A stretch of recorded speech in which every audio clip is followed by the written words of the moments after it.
All right, what a wonderful group we have here today. I love seeing the room all full. It's just a beautiful day in general, and what a wonderful day to be able to celebrate the Canary class, their graduation. We're going to be hearing from our families really soon, but I just wanted to give you a little bit of background first on Paws. My name is Jennifer Lutz. I'm the Executive Director here at Paws for Ability, and I've had the pleasure of being part of this amazing organization for almost 26 years. And it's something that I feel super passionate about, and I know as I look around this room that you guys feel the same exact way. Paws was founded in 1998, and it was with the mission, the vision, that there were individuals who had needs and would benefit from a service dog, but there weren't opportunities for them to get a service dog. So Paws was really founded based on this idea of training custom-trained dogs to meet the needs of specific individuals. What that's looked like over the years has been a lot of children with special needs. When Paws first started so many years ago, children were being turned away from organizations and weren't able to find the support and help that they needed because dogs were only really being placed with adults at that time. So Paws pioneered this concept called a 3-unit team, where a parent or a trained adult could handle the dog for the benefit of the child. The child could still receive the benefit of the dog and not need to be fully responsible for the handling and care of that dog. And we know over the past, over 2,100 teams that have been placed as service dogs since we were founded in 1998. So many of those situations, we hear life-changing stories that children who may not have been able to grow up to adulthood, but because they had a service dog, find them if they were lost or alert to their seizures that they're still with us. And so I think that's a really amazing thing, and that's because of this community that was possible. So you guys should all give yourself a round of applause.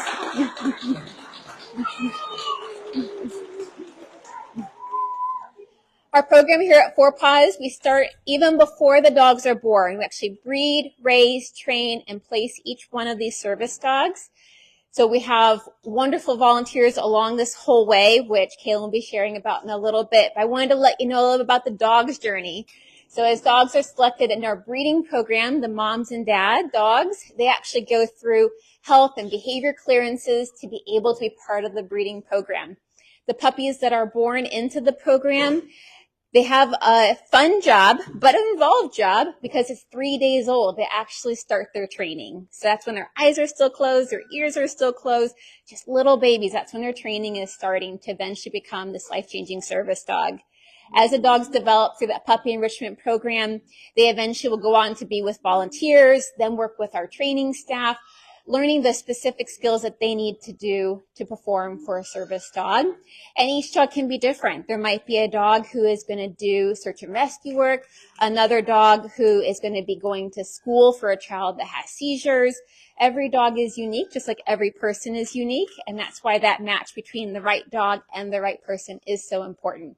But I know what you guys really want to hear from is our families. First, though, I would like to invite our development director, Kaylin Clark, up to share more about the people behind our mission.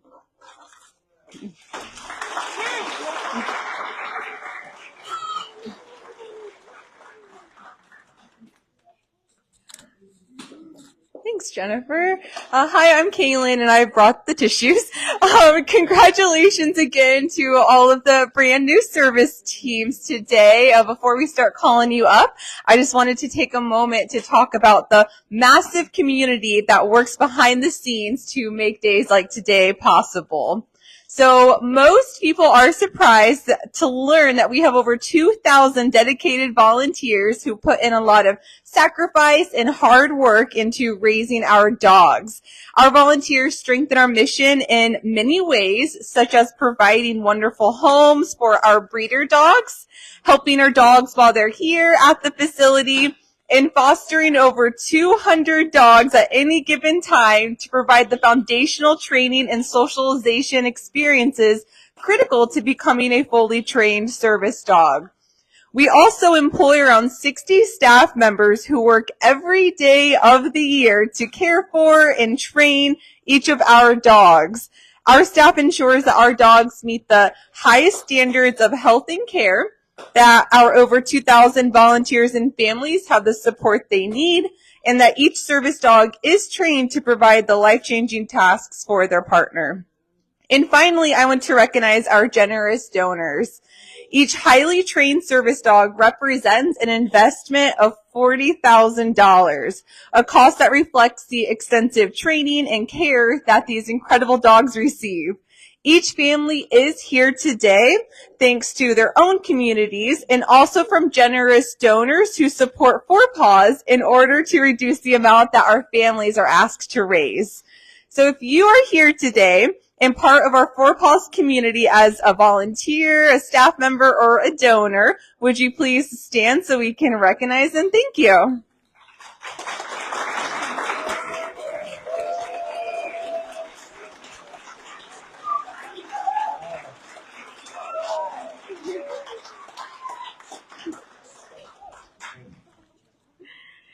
This class is sponsored by Stedman Machine. Their sponsorship directly supports each of the new service dog teams who are graduating today.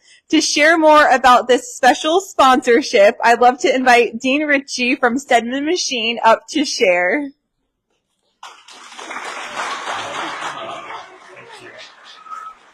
Thank you so much. Wow, what a great day. Today, if you can't smile at a ceremony like this, something is probably wrong. But I feel nothing but smiles and good vibes today. This is such a great place. It's my first time here, and Julie George gave us a great tour. And I'm just amazed at how nice this facility is and how clean it is. And just everything is just done so professionally. I'm here with my coworker, Wendy, on behalf of Stedman Machine Company. And we have the honor of being the class sponsor. So I just wanted to read a few things here in appreciation to Four Paws. Stedman Machine Company was founded in 1834 and has been affiliated with Gilman Partners for over 20 years and Miss Julie George. Stedman would like to thank Four Paws for Ability for this opportunity and is honored and excited to sponsor today's graduating class.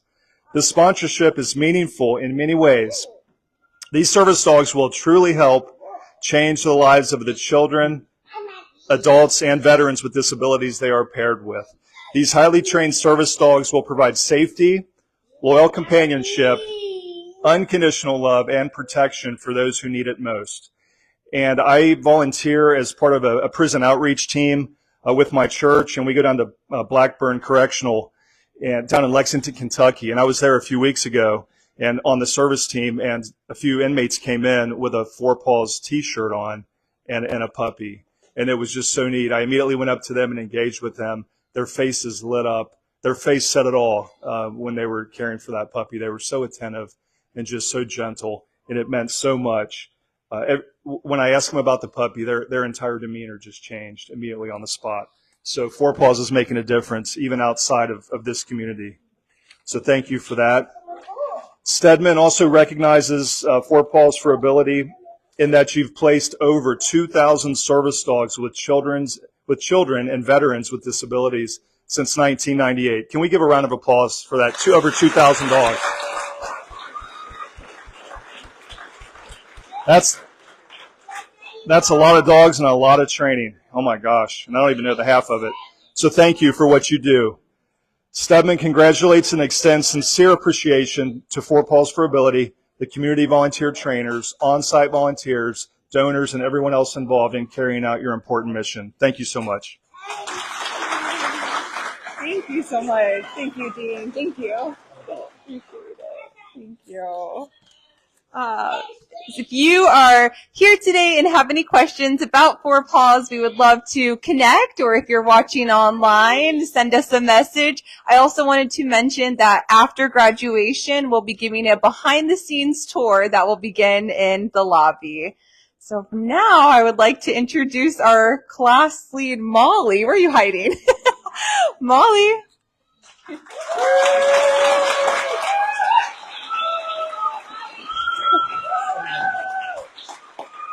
Welcome everyone to the Canary Yellow Class graduation. We're so happy you could join us today to celebrate the incredible families and their very good dogs.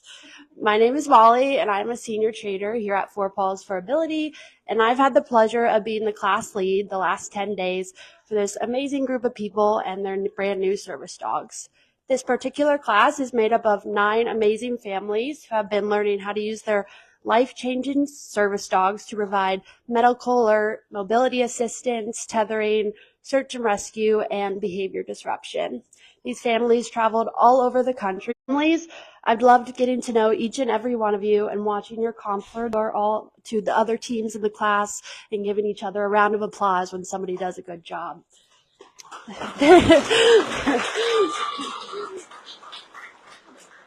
Now, it's my pleasure to introduce our newest service dog teams in the Canary Yellow Class of 2026.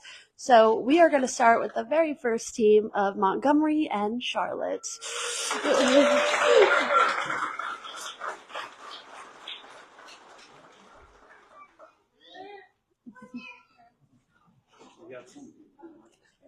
Oh, thank you.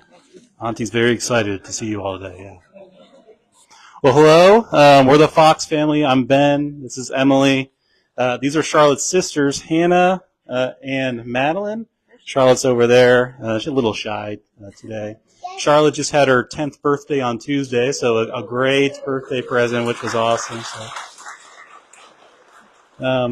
So our journey with Paws started about 3 years ago. Charlotte was born with a congenitive brain malformation called pachygyria, and with that, she's had many doctor's visits, and those are always just very, very tough with her. As you can tell, she's pretty anxious a lot of the time. And one time we were at Dayton Children's, and they had a therapy dog, and the visit was just night and day, right? She was totally calm. It went super great, and that kind of got us like, okay, we need to look into getting a dog, right? Because we want this all the time. And we asked them, like, where's this dog, Addie, I believe the dog's name was? Addie. And she was from Paws, and so that's how we got connected with Paws, and kind of the rest is history there. But so it's been going really great. When we brought home Monty on Thursday, it was going so great. I thought it was like an instant connection between Charlotte and Monty because, Charlotte, we were telling him like, hey, he can sit and he can lay down and we can tell him all that he's really, really well trained. Hey, Charlotte. Charlotte, do you want to show them your trick with Monty? Yeah? Okay. Your trick, Monty?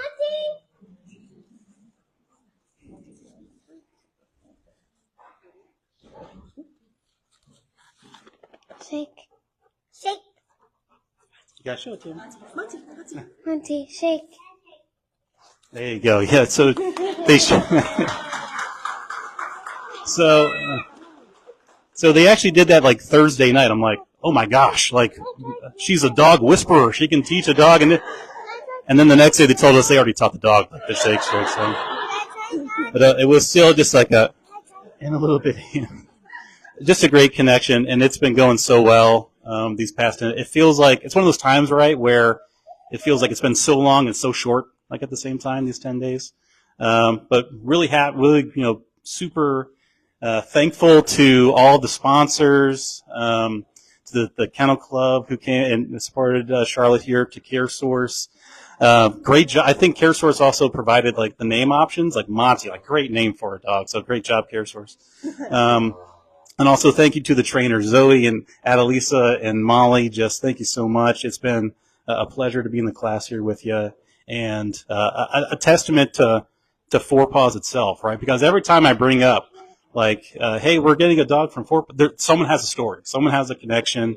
The impact that this organization has on the community, just in Dayton, but then as all these other great families throughout the country, an impact across the United States. So yeah, I think anything else you want to? Oh, yeah, and so just another great way that Monty's already impacting our lives with Charlotte.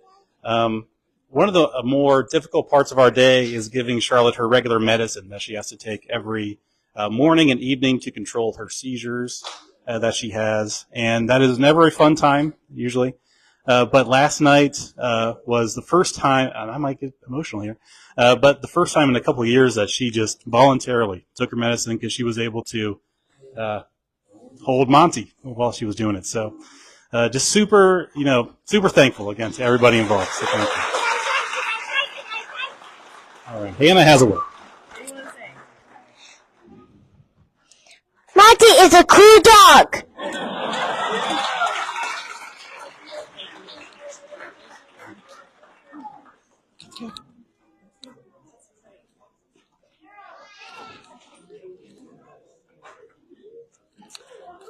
Our next service dog team is Sprout, who is now Pearl, and Evelyn.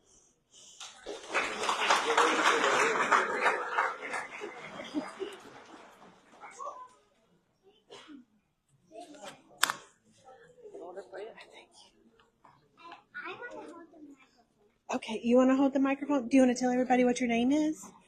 Hello, everyone. My name is Evie. Can we give a round of applause for your service dog again one more time? Give an applause for your service dog one more time. The whole time in class, every single time, Evie's been saying, "Can we give it up for Pearl? Can we give it up for the service dog? Can we give it up for Molly? Can we give?" So that's kind of been like a running theme is, "Can we give it up for our dog?" I know, right? Hold on, can I talk for just a second? Okay. Hey y'all.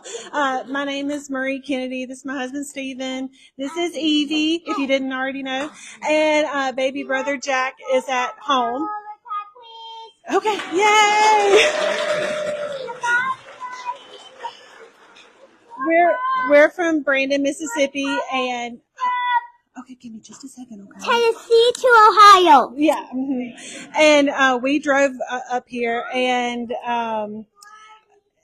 Evie was a micro preemie. I had Evie at 25 weeks. She weighed 1.5 pounds whenever she was born, so she is a living, breathing miracle. Sorry, and she has autism, and one of our biggest reasons for getting a service dog, I kind of went down like a research. Any parent with special needs can probably attest to this, but whenever you find out that there's something that you can do to help your kid, you want to do whatever that is. So we're so thankful for all of the sponsors and all of the volunteer trainers and all of the trainers, because anything that we can do to help our kids, and that's any parent, that's what you want to do. Hey, okay, hold on just a second. We're almost done. It's a lot. Yeah, we're gonna give it up for you in just a second, okay? But we have had such a great time in class. It's been a long and short 10 days, like Ben was saying. It feels like it's been forever, but no time at all at the same time. And one thing that I want to talk about as far as like a click moment in class is the first time we put the tether on Evie and Pearl, and watching them like walk, and just knowing the anxiety that I was carrying around that I didn't even realize I was carrying around. Just seeing that like melt away and feeling that like melt away. Knowing that she was not going to just run off, and she was tethered to Pearl. And I can't even really explain it. I can't do it justice. It was just amazing. And so we're so thankful for all of the love and care and training that have been poured into these dogs, and that have been poured into us as a family. And we're just very blessed, and we just thank God, and we just thank Paws for this opportunity and for this blessing in Pearl. And we just can't wait to see their bond grow and their journey, and how this opportunity will help her forever. So we really appreciate it. Anything else you want to say, Evie? What you want to say? Goodbye, everybody. Please go home to your house. Thank you, guys.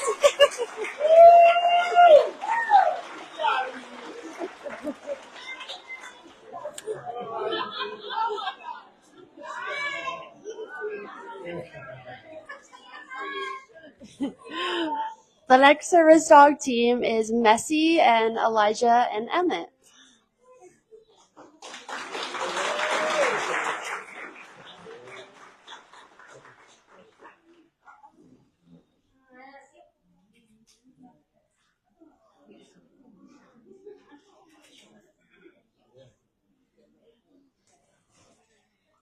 Hi guys. sorry, my other half and Elijah is out in the truck. He was having a little bit of problem with noise a little bit. But if you didn't see, if already that Messi already worked for Magic with the little meltdown that Emmett was having in it.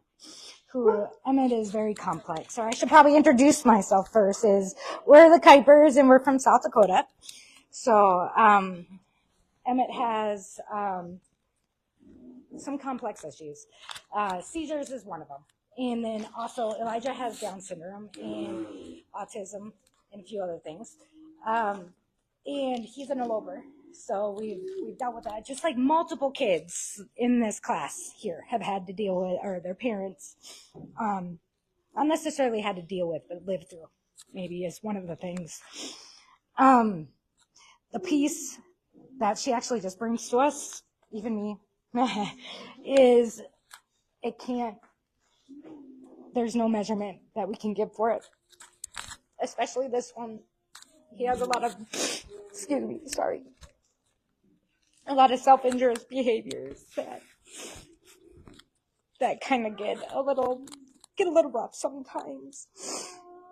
I would like to thank everybody for everything. It feels like it's been a long wait, but it's gone by really, really fast. I see we are talking about, even because I feel like she has maybe too much on her plate, and the possibility even maybe of a second service dog down the line, so we can divide and conquer the boys at school and their issues as far as that goes. Because I'm trying to get the boys out in the community, building their community, just like everybody else does. Because without people like you guys pitching in, we don't have a chance as parents. We don't. It truly takes a village. Even just an eye watching out of the corner. And I can't thank you all enough, all the volunteers. Seriously, you're better people than I am, because I feel like I just don't have the time to volunteer, and I would if I could. We appreciate you. Like, it's life-changing, guys. Life-changing. Yeah. I think I covered everything.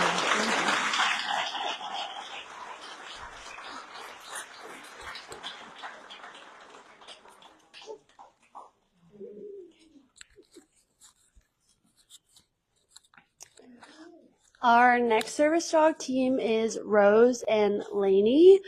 Rose's handler wrote a speech, and I will be talking on her behalf. Hi, my name is Kim Mason. Unfortunately, my husband Tom and daughters Lainey and Lexi and my mom had to go home earlier this week. We are from Ohio. I just wanted to start and say this has been a long time coming for our family. Everyone who encounters a person with special needs has their own journey. Ours has been a challenge, and today that changes. Our 8-year-old daughter, Lainey, has nonverbal autism.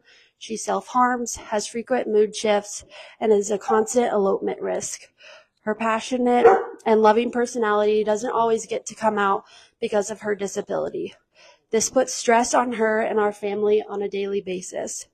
Rose coming to our family will help provide her safety and the companionship that we have prayed for.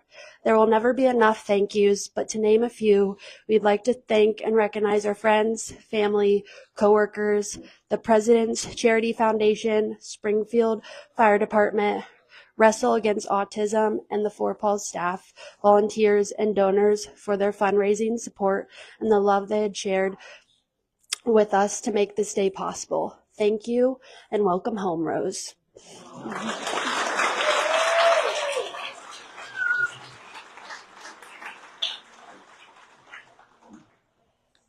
Okay, that one got me, sorry.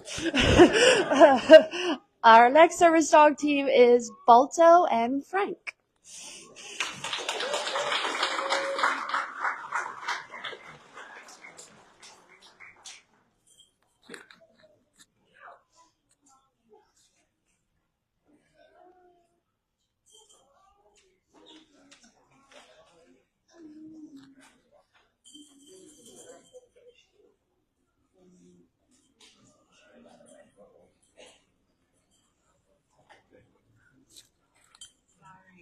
Thank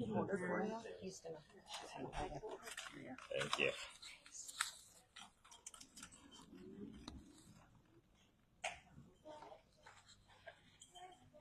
All right.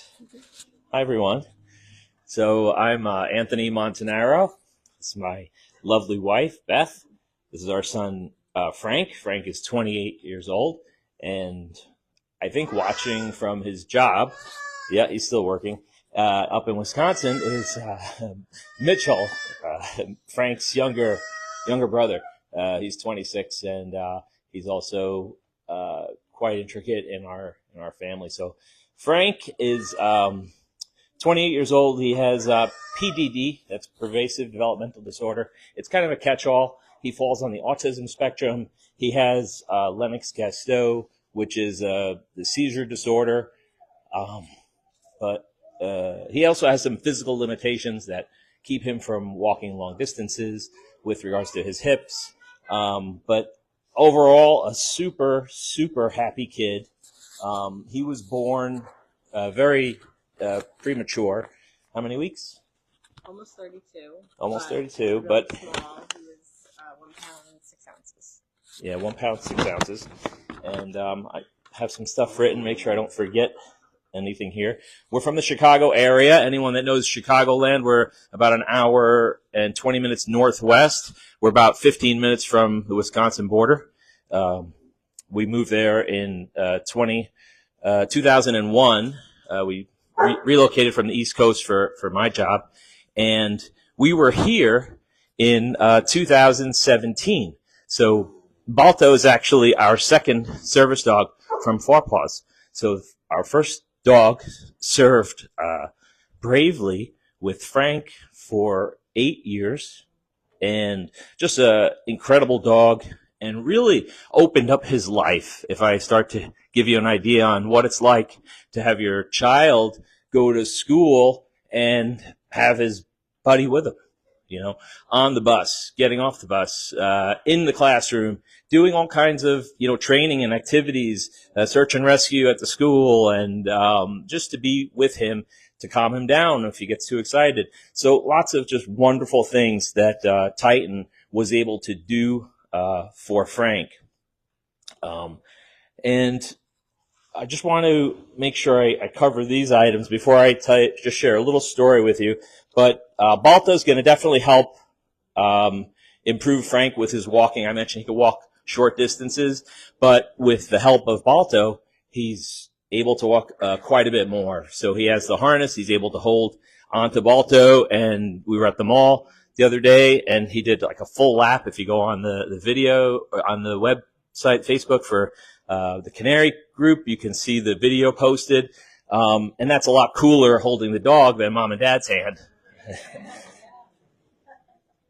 So, behavior disruption, Balto will help with. So that's like if Frank is doing anything that's, banging his head or something that he shouldn't be doing. Improve socialization opportunities. I'll get to that in a minute. Seizure alerting. So, the first night we brought Balto home, she was really licking his face a lot. And we were like, oh, this is kind of strange. And the next day we came in and we were asking the trainers, like, is Balto a real heavy licker? Because, she was really, and it wasn't like Frank, ate ice cream and it was all over his face. But Balto, and they were like, no, Balto really doesn't. So she was probably signaling something to us, and he didn't have a very good night. He did have an off night, so you never know. And that's something that we're going to be working intensely with because, if you're able to get 15 seconds, 5 seconds before a seizure, you just want to keep your child safe, and that can provide immense help for all of us. So, sorry, I failed to mention that I'm very emotional, in case you haven't been able to tell. So, and I didn't bring my tissues, so I'll be okay. Yeah, we might need them. No, this is okay. It's okay. Okay, so, we have to thank a whole lot of folks. So I heard there's 2,000 people, so thank you to all 2,000 volunteers and everyone. But of course, I want to mention a few, Jennifer, Caitlin, the trainers, unbelievable. Molly, Adelisa, Zoe, just incredible, really helping us, putting up with us. 10 days with our children outside of home, outside of their regular routines, incredibly challenging, staying at the hotel or wherever we stayed. What's that? I didn't mention Adelisa? Oh, sorry, Adelisa. I didn't mention. Okay. And the foster parents, Janet, Tom, just unbelievable. Got a chance to meet them as well, and they did an incredible job. Paige and Grady as well. And then, of course, all the volunteers and donors and Anna and friends. So really a great big thank you. I will say I didn't know what a service dog hug was until I met Balto, because she literally wraps her paws around you and get in here, let me give you a hug, All right, girl. Oh, here you go. Yeah. Balto, hug, come on. Oh, that's a girl. So yeah, she starts wrapping them around here, and yeah, you can feel it. But I think there's so many aspects to having a service dog that make it super beneficial just for our whole family. And when we didn't have Titan passed away. It was a couple of years now, and you're outside in the community with your child, and it's hard. He looks different. He gets different kind of reception from people. But when you have a service dog, everybody that comes up to you with that service dog has a smile on their face. They're not looking at your child they're like, oh, is that your son's service dog? And it's just a completely different way that he engages with people. People come up to him all the time. They want to meet him. They want to meet the dog. They want to say hello. And it's such a social stimulation for Frank.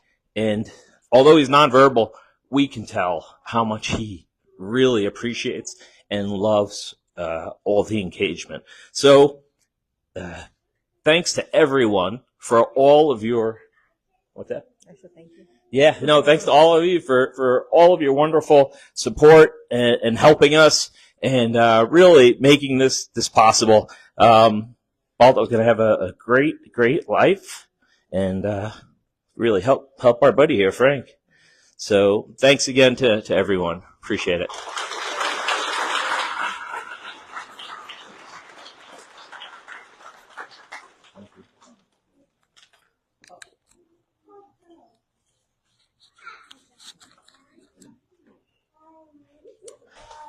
Our next service dog team is Barney and Margaret.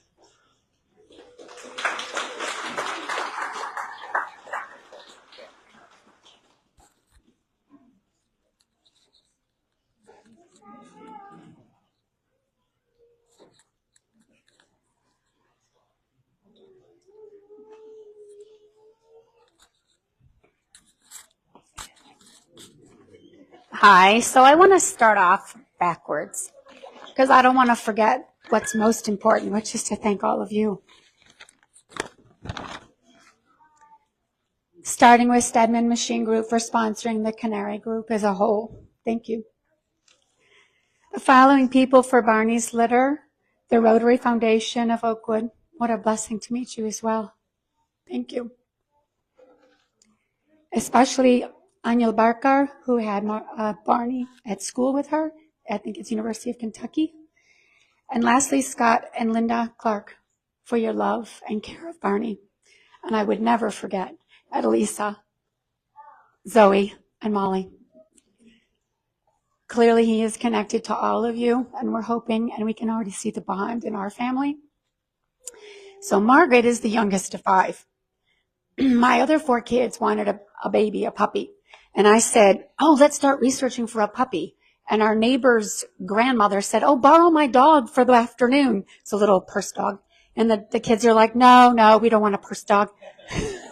Really cute dog, though. And then we got pregnant with Margaret. And I said, well, This is before she was born. I said, well, just so you know, you're not going to get a puppy. You're going to get a sibling. So they were girl, girl, boy, boy, tiebreaker girl. So we were very excited when Margaret came. And our kids, they wanted to know the sex of the baby, and we did not. We were just like, God will provide. We're all happy. But they really wanted to know. And Simon was not even 5. And so the doctor wrote it on a piece of paper after the ultrasound and gave it to the kids. And Simon's like, not even 5. And he was praying and praying for a brother. So we thought it must be a boy because he's not complaining. And Simon named her Margaret Mary. So since they're not here, I thought I would tell you a little bit about them. Margaret was a rock star at birth. She was doing everything ahead of time. My mom used to say she never read the manual on what she wasn't supposed to do. So, true story, nurse. And Margaret, when I think she was 10 and a half months old, her toy, it was like a little robotic toy, and it would say, it's learning time. And then it would do ABCs and 1, 2, 3s. And it got to 8. And Margaret's 10 and a half months old, and she goes, 9. And Eric said, yeah, 9 comes after 8. So under the age of a year, Margaret started talking. And I remember was it 12 weeks? I was on a plane with her, bringing her to Toronto, Canada, because I'm a PT and Eric's an MD, and we're like, oh, early intervention. So we get to Toronto, and on the way home, we flew back, and there was a woman from the South sitting next to me, and I'll never forget. She said, how old is that baby? Because I have never, ever seen a baby turn the pages of a book when the mama quits reading. And I said, she's 12 weeks old, and my other kids never did it either. So she was reading before they were, I think she was 2 years, 2 months. Doctor wanted, an annual collection. And I said, well, how do you do that with a girl? And they said, oh, you buy a porta potty and you say a prayer and you just put her on the potty. And she potty trained herself. I'm like, this is not hard. And then just before her 3rd birthday, I'm trying to remember, I think she was sitting on Sarah's lap, second daughter, and reading. And Margaret would always turn the pages in the book. She wasn't turning the page. And her sister said, Margaret, turn the page. And Margaret said, no, you turn the page. And I went, you turn the page. 5 words. We'll never need speech. The thousands of dollars we have spent on speech therapy since we lost Margaret's voice. She lost her voice just before her 3rd birthday. So the dog has been amazing. We've wanted a service dog for a super long time, but her doctor kept saying, nope, it alarms the immune system. She can't have a dog. Maybe a goldfish. No dog. No cat. Keep her away from animals. And that went on for a decade. And Margaret just celebrated her 19th birthday on the 23rd. And Dr. Usman said, yes, she can have a service dog. So we started that journey. And here we are. And there were a lot of things I knew the dog would help with. I knew the dog would help with just a whole list of things that everybody has already talked a little bit about. We've needed all of those things except for seizures. Praise God, those are gone. But one of the things is if someone's not behind her, she walks backwards more than she walks forwards. And I don't know how she doesn't trip, but she never does. But in a parking lot, it is completely nerve-wracking when I'm trying to load the car and I've got like my foot on top of hers trying to use 2 hands, and it just doesn't work. So we did second leash, and one of the unexpected things that I had never expected to see was, yes, Margaret stopped moving. Yes, Margaret walks with the dog with her hand on. But what I really didn't expect, and I'll be very curious to see what happens, is Margaret has what's called apraxia, body-brain disconnect. She knows exactly what she wants to do, and she can't get her body to do it. And yeah, I know. And when Margaret is walking, she's normally up on her toe, and everybody always thought that this toe walking was neurological, and her eye doctor said, no, this is visual. And with the dog, when we're walking, I heard this normal sound you'd hear with 2 feet hitting the ground, and all night long I'm like, what the heck is that sound that I hear? It sounds quote-unquote normal, but I don't know what that is. And I woke up in the morning, and I'm like, oh, I know what that is. She's off her toes. The dog is actually, I think, the first therapeutic tool for apraxia, because how humiliating as a therapist to be able to diagnose things and have no cures, no hope. This dog gives hope. Thank you.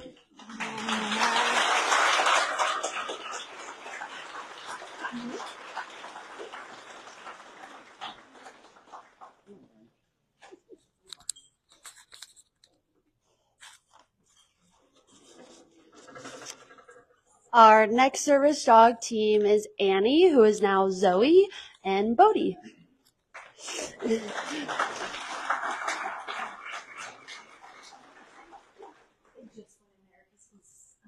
Zoe, let's go. Look, it's got it. Come on, let's go. Come on, now.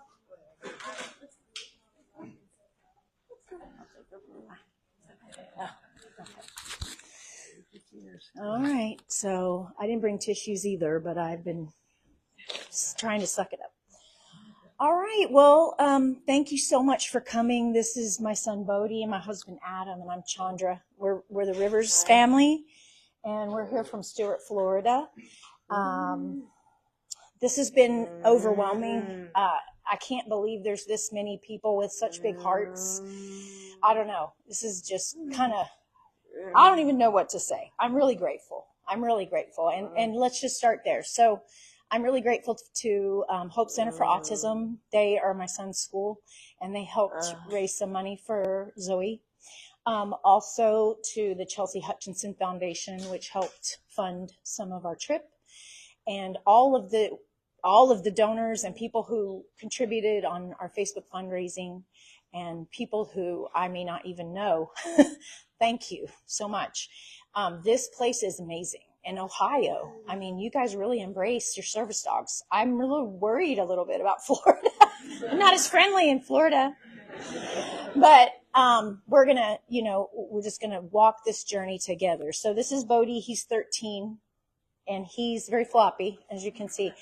He has severe nonverbal autism. He did have his voice, and he was born in Hawaii, and he used to play his ukulele and sing Old MacDonald Had a Farm.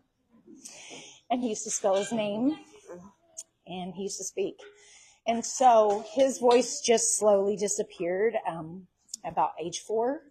And, the autism just kind of peaked out, Anyway, since then, we think he was having seizures all along. We didn't know. We went and saw a neurologist on Oahu, and they said, well, we didn't catch a seizure, but he has an abnormal EEG. And I was very, I guess I'd call it a crunchy mama. I have 2 other daughters, and they never, I don't know, we just didn't have TV. We ate organic. We walked barefoot. We did all of that. And they're amazing people. So when I have, my son Bohdi and needing other things, I was not familiar. And I'm also a teacher. And my attitude before was, I'm not a special needs teacher. I don't need those kids. I just need to teach the regular kids because that's what I'm good at. So that was my attitude. And God said, you need a little lesson. So now I love all the kids, of course, but I have a special place in my heart. I teach high school. So the kids who have IEPs and all of that, bring them to me. And so we're reaching a lot of them. It's a long story, but we didn't used to have a science class for those kids, and now we have forensic science, and my classes are the ones that they take because they are embraced, based on who they are. Anyway, as far as how Zoe can help us, Bohdi has a rare type of seizure disorder that's already been mentioned, and there's not a cure for it. And he has nocturnal seizures where he has seizures at night, and we don't even know that he had a seizure. And a lot of his seizures are not convulsive, so they're not movement seizures. They're more quiet and silent, and he just stops breathing. And it's horrifying. So since we've been here, he's had 2 seizures. The first night, Zoe was in the kennel, and she was around the corner. So I don't think she really knew what was going on, and it was really quick. Sometimes he can have them really fast. And then last night, or the night before, he was in the bathtub, and she was really high energy. She kept coming in the bathroom and going out, coming in and going out. And I took a video. I thought it was cute, they were playing, because Bohdi was splashing and she was trying to bite it, but something was off about her. She just kept coming. And then all of a sudden she came rushing in, and she just pointed her nose at him, and she looked at me, and I looked, and I didn't notice he had already slipped into a seizure, and he was about to fall under the water.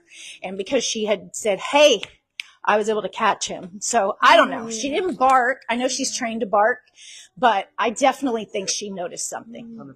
So we're definitely going to build on that. As far as mobility, you know, this guy, he doesn't stay. He doesn't. I mean, eventually I think he's going to notice that there's a mobility bar and I can hang on to it.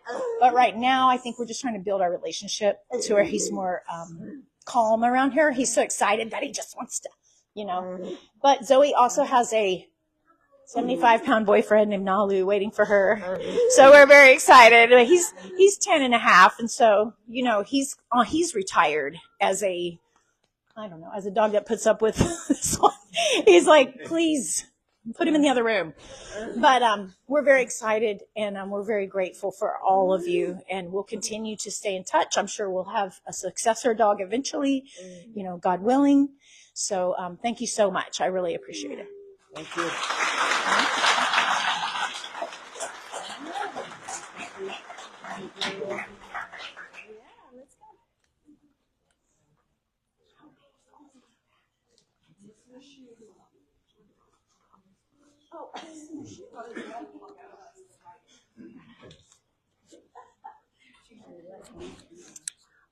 Our next service dog team is Cody and Nigel.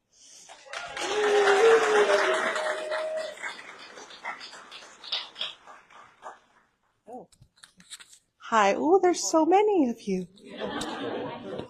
Oh, my sign holder. So, hello everyone. I'm Cherie, and this is my son Nigel. He unfortunately couldn't come because traveling's really a challenge. This is actually our second service dog. This is Fred here. Just wanted to highlight the first service dog. But a little bit about Nigel. So Nigel was born, we didn't know that there was anything going on, and he was born with a rare chromosome disorder. We knew probably around 4 weeks old something wasn't right. And that started this journey of mine and ours. And I would say it was, so he had his first surgery. So the chromosome disorder causes like all sorts of developmental and health issues.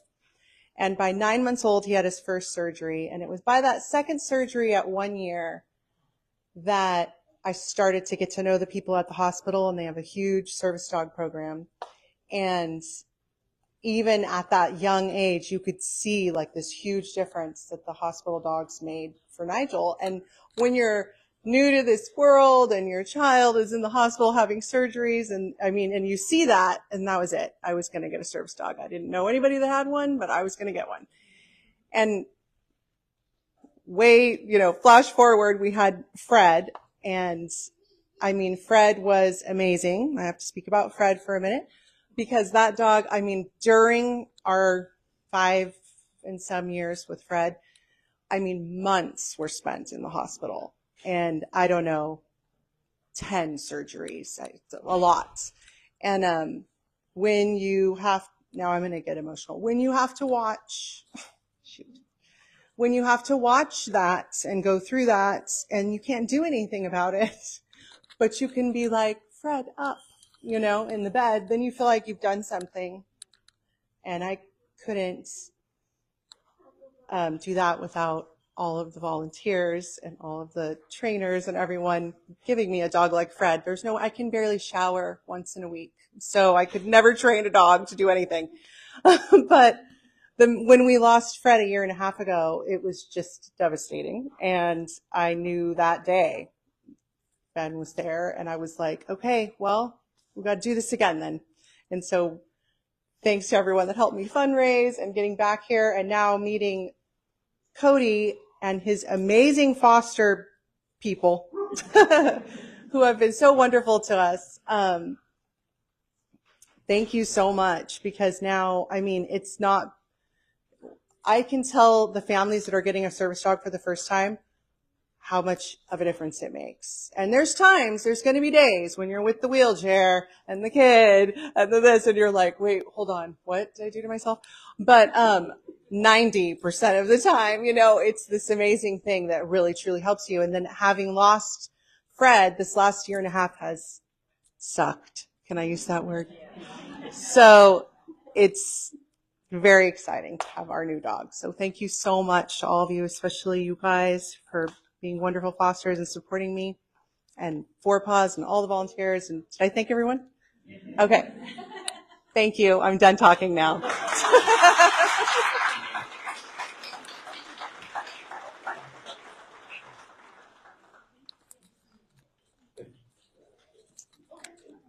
And our last service dog team is Brave and Jack.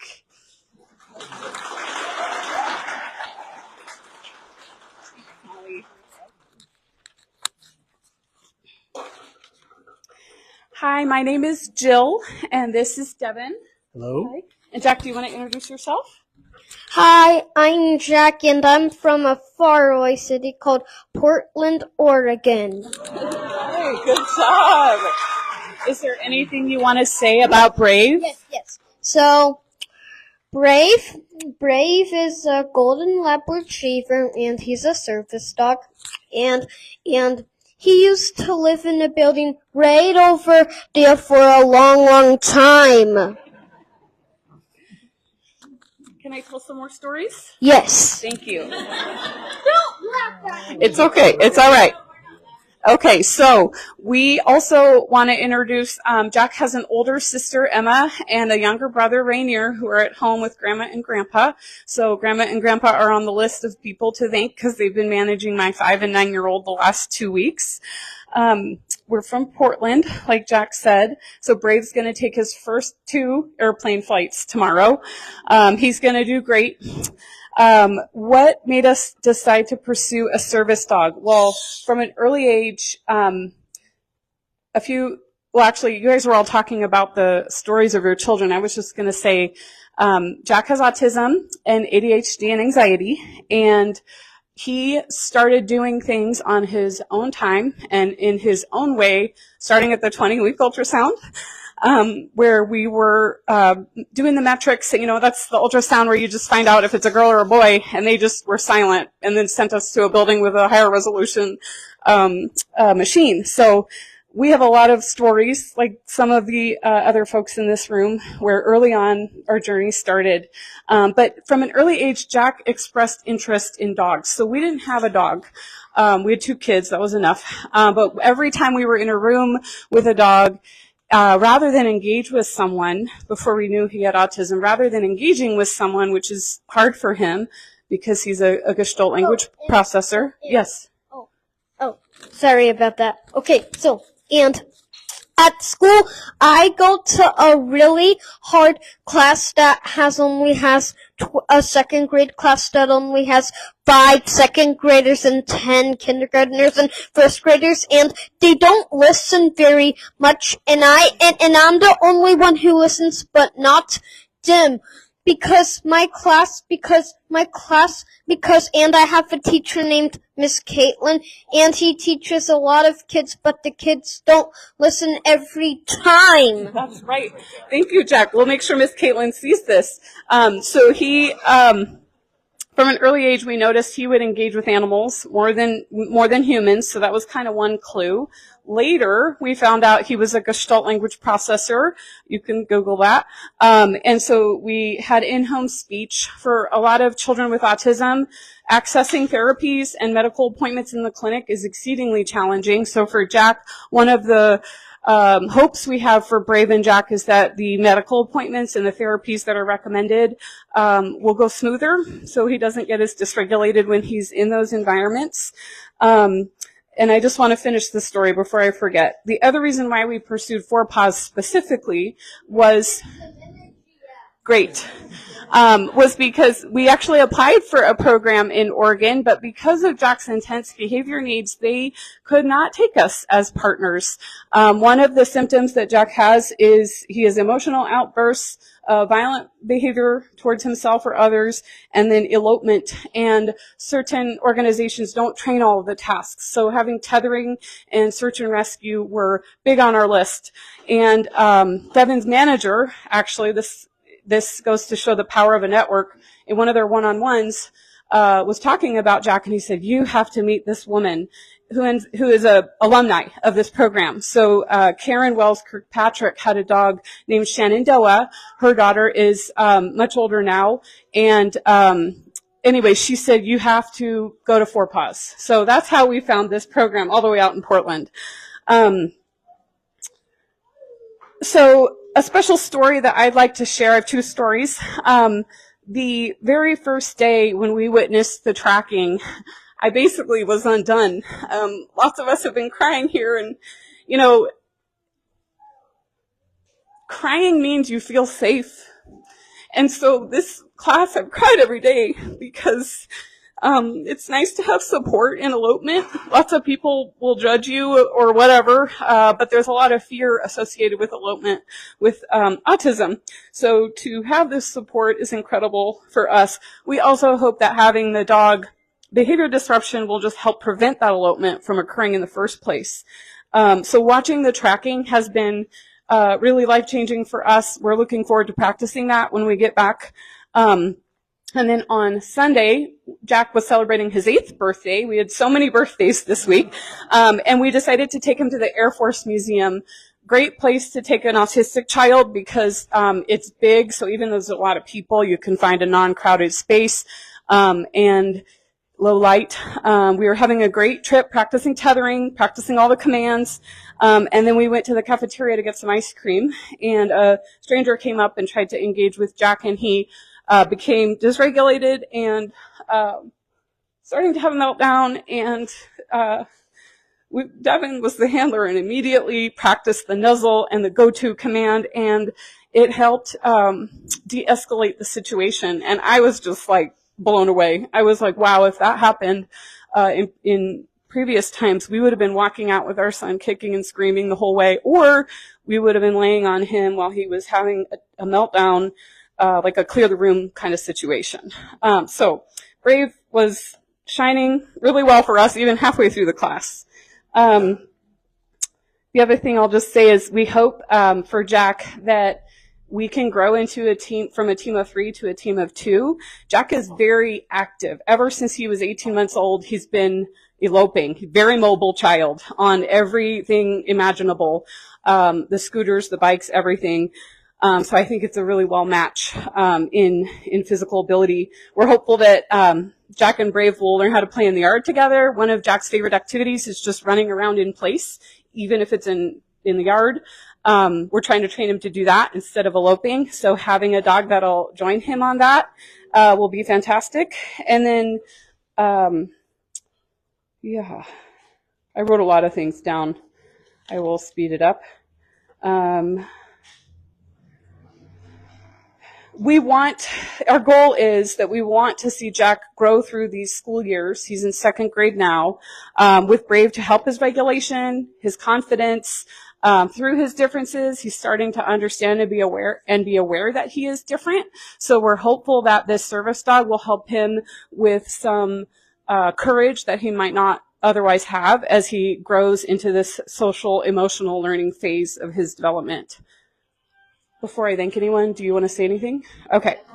So I want to first thank my parents for watching my kids. Like I said, the people at our workplace, in our community, at our church, our alumni graduate community, lots of people came together and helped us fundraise in a very short amount of time. So thank you. I'd like to thank the trainers here, Molly, Zoe, and Annalise. Thank you so much. We'll be talking when we get back with updates. They taught us how to be handlers, and we'll be continuing to be reinforcing everything that we've been learning with Brave at home. I'd like to thank Abby. We got to meet her today, and Jennifer, and oh, sorry, I'm reading the wrong list. I'm sorry. We got the name of people who the volunteer trainers. So Teresa, Abby, and Emily, thank you. And also the litter sponsor multi-plan. We saw a post on LinkedIn, and Brave was one of their people that they posted on social media, and I recognized it was Brave even before we knew who it was. I also want to thank, I was going to do a special call out. Back in Oregon, with kids with disabilities, you just feel like you always have to fight all the time, basically. You think you're going to have a win, and then you hit another roadblock. And you think you have a win, and you hit another roadblock. And Lady Di is this woman in my congregation. She's not around anymore, but she is someone who's shining down on us right now. And she would be someone who would be encouraging us. Sorry, I'm going to be done now. Yeah. Thank you, everyone. We really appreciate all of the work, all of the volunteers. Brave is going to be life-changing for us. So with heartfelt gratitude, thank you so much. You. Yep.